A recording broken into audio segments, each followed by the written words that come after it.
Assalamualaikum warahmatullahi wabarakatuh. Selamat datang di channel Asabi. Budidaya gurame sebenarnya masih populer di kalangan pembudidaya ikan, baik petani besar, kecil, maupun sekedar hobi skala rumahan. Ikan gurame atau di beberapa daerah dikenal juga sebagai ikan kalui atau kaloy, sebenarnya tidak membutuhkan banyak sumber daya seperti ikan konsumsi lainnya. Tapi untuk pembudidaya pemula skala rumahan atau lahan sempit, memang banyak kendala yang ditemui di lapangan seperti penyakit, bibit yang susah dicari, bibit kurang berkualitas, harga bibit yang mahal, sampai waktu panen yang lama. Tapi itu semua bisa kita minimalisir dengan persiapan dan perencanaan yang matang sebelum mulai berbudidaya atau minimal sebelum tebar bibit.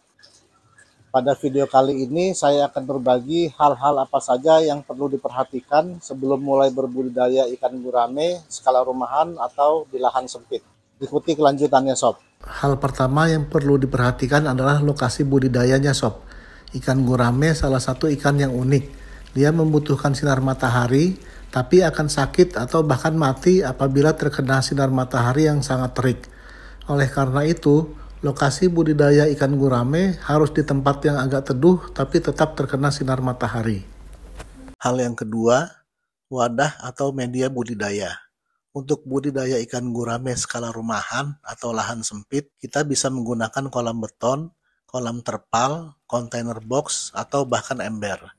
Tapi minimal kapasitas wadahnya ember 80 liter ya sob. Jangan yang lebih kecil lagi. Wadah budidaya, apapun yang kalian gunakan, pastikan ada saluran pembuangannya, supaya lebih mudah dalam proses budidayanya nanti. Bagaimana cara membuat pipa pembuangan pada ember atau kontainer box? Silahkan klik link di atas. Hal ketiga adalah persiapan air sebagai media hidup ikan gurame. Ikan gurame di habitat aslinya hidup di air yang relatif tenang. Agar budidaya ikan gurame kita berhasil sampai panen, kita harus mengkondisikan air seperti pada habitat aslinya. Karena gurame hidup di air tenang, jadi kita tidak memerlukan aerator ya sob. Selain itu, kita juga perlu menambahkan probiotik ke dalam air agar bakteri patogen bisa diminimalisir serta berfungsi juga sebagai pengurai kotoran pada air. Pada budidaya gurame kali ini, saya menggunakan probiotik PSB atau fotosintetik bakteria. Hal keempat yang perlu diperhatikan adalah bibit ikan guramenya sob. Untuk mempersingkat waktu budidaya, gunakan bibit ukuran besar ya sob, kurang lebih 4-5 jari. Pastikan bibitnya secara fisik sehat. Kalau siripnya grepes atau kelihatan sisiknya berjamur atau berwarna nggak normal, sebaiknya jangan dibeli. Lebih baik tunda tebar bibitnya daripada tebar bibit sakit ya sob.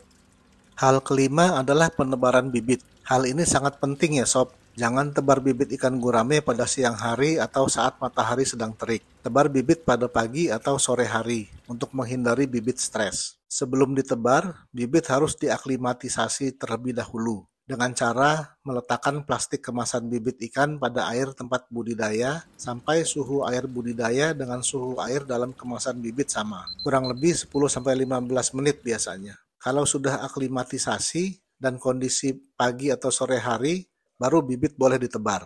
Hal keenam adalah proses adaptasi. Setelah ditebar, bibit ikan gurame harus kita adaptasikan dulu selama 1-2 hari, atau tergantung kondisi bibitnya. Selama proses adaptasi, ikan jangan diberi makan pelet dulu ya sob. Ikan gurame adalah ikan yang kagetan, terutama kalau baru ditebar. Makanya kalau bisa kita beri daun-daunan sob. Selain sebagai tempat berlindung dari sinar matahari saat panas, bisa berlindung juga dari manusia, bisa juga sebagai sumber makanan alami untuk bibit guramenya. Setelah proses adaptasi, baru bibit gurame bisa mulai diberi makan pelet. Kalau kalian memperhatikan hal-hal yang sudah kita bahas tadi, maka kendala-kendala atau masalah-masalah yang biasa terjadi saat budidaya ikan gurame akan bisa diminimalisir ya sob, insya Allah.